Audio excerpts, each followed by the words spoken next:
Modern day hustling. Who knew? All that life is actually throwing at us these days. I have been leaning on productivity tips to churn out a ton of work, and I love it, but I would be lying if I said it wasn't hard.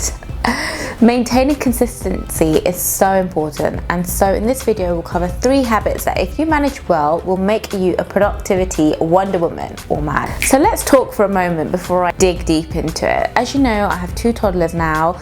The eldest is 2 going on 21 and the youngest is 1. They're a joy and pretty demanding humans, I'm not gonna lie. Then I have my city job working for a consultancy firm, then I have my property investments, and then I have my YouTube channel.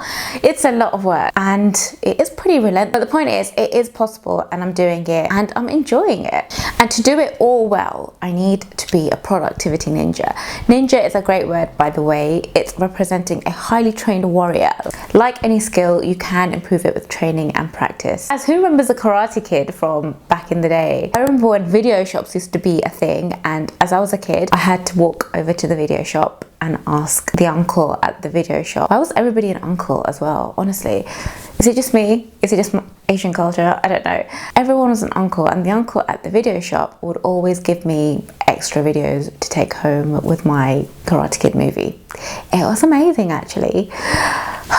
Anyway, I digress. What was I saying? The biggest subtlety of productivity machines is not about how much more you do, but how you can do less of certain things. If you really want to be productive, the biggest obstacle is identifying those areas that are not productive and eliminating them. And that charges up your productivity tenfold. There is an opportunity cost to everything, and being aware of it just stops us being a procrastinating noob or whatever. The first point I want to make is working in sprints rather than marathons. What does she mean?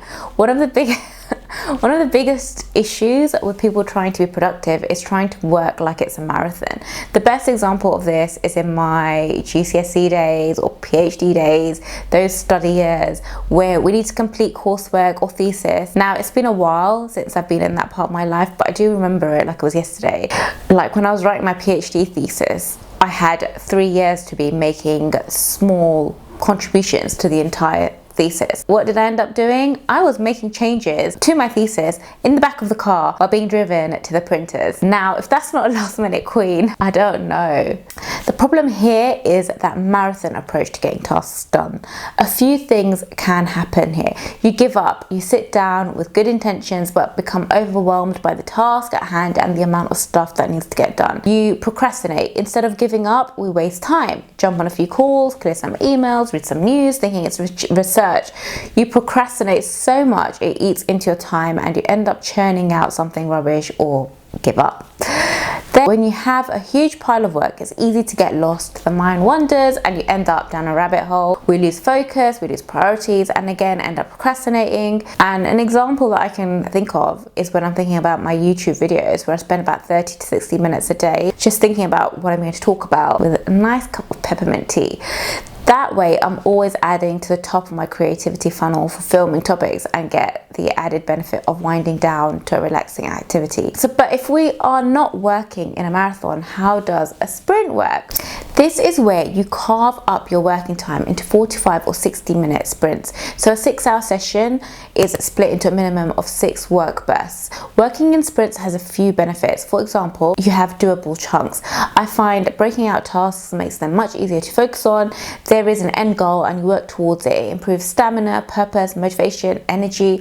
Also gives a brain a chance to re-energize and recharge. The second point is clarity. Just knowing what you're going to be working on for a sprint makes it easier to execute, and the mountain doesn't seem so high. No procrastinating, new behavior. We stay on task, guys. And also positive reinforcement. I love this bit. It's quite subtle, but at the end of the sprint you have that benefit of taking a short or long reward break, doing a quick workout, meditation, whatever it is. That little break, timed distraction, is really motivating. The next point I want to make is that it's flexible, and this is the last point. Sprints can be flexible. While you haven't sat down with a 6-hour mammoth task to do, but a 1-hour sprint, if you get stuck, overwhelmed, or not feeling that task, then stop and move on to the next one. Your brain doesn't stop and it will be working on that issue for you to come back to. The best example of this is thinking about YouTube videos. If I have writer's block, then I stop and I move on and I come back later, or even the next day on that video topic. Learning to cope with distractions is a big thing. We all know distraction can destroy our productivity. We have so many distractions popping into our daily lives, from the social media notifications, email pings, knocks on the doors, phone calls. It's incessant and relentless. When we drown in distractions, it kills our productivity. So we should have a strategy for dealing with them. All of us agree and we need to cope with distractions better, and some of the omnipresent originators for distraction are phone notifications, meetings, and our own willpower a lot of the time. So we need to adjust our mindset from coping and actually taking hard steps to eliminate these when we are trying to be productive. Work will never end, and this is a mantra that just goes around my home every day. Work will always be there. Whatever your work is, whatever bits and pieces that you need to do, whether it's being a mom, whether it's being a working professional, being a YouTuber, being a wife, being a mother, like all of those things, there are items of work in those categories that will never end. Your phone will never stop, but your output will suffer. The only way to manage this is to cut them off from the source. No, I don't mean leave your kids outside for like hours on end. Instead of fiddling with notification settings on your phone when working in deep work, switch it off and then throw it in the drawer. If you're finding it difficult to manage your day at work while you're working from home, maybe manage your calendar a little bit better. Do you have a hard stop? Do you need to pick up the kids? Do you need to make sure that you work out? Mental and physical health? Do you need to meditate? Whatever it is, put that block out in your calendar. It's okay to do that. My family time is so important to me. I stop my day job at a fixed time and it doesn't change because I have to put my mothering hat on. And the next point I want to make is about social media. Remove those shortcuts from your phone. And for me, removing investment apps from my phone is a big thing as well. I'm not constantly refreshing my positions or feeds. It really helps and clears your mind. It's just that simple. To work at peak levels, we need to work with full concentration, saving the best and most obvious bits to last. Work on your own stuff. At the end of the day, you can implement all the hacks in the world, but if you're not working on the right things, it's wasted time, effort, and life. You will struggle to be productive, fulfilled, and happy. Live for yourself, guys. The issue with this is our motivation is linked to how much the work matters to you. So I love my YouTube channel, so I find it quite easy to sit down and spend a few hours at the end of the day just thinking, editing, whatever it is I need to do. When we have external motivators that stem from fear, like fear of getting fired, promises of a raise and a job title, the novelty of a new project, these things don't necessarily intrinsically motivate us.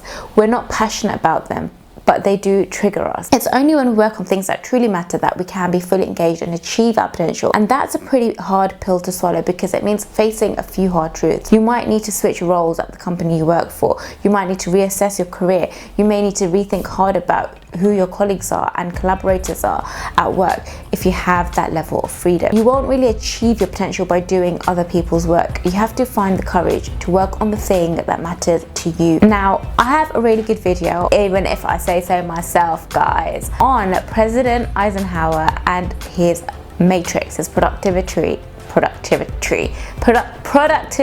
matrix, and also a video on money and happiness, which go very well here. Watch these videos now because trust me, you will walk away feeling a lot more motivated if you don't already. Here they are. Enjoy!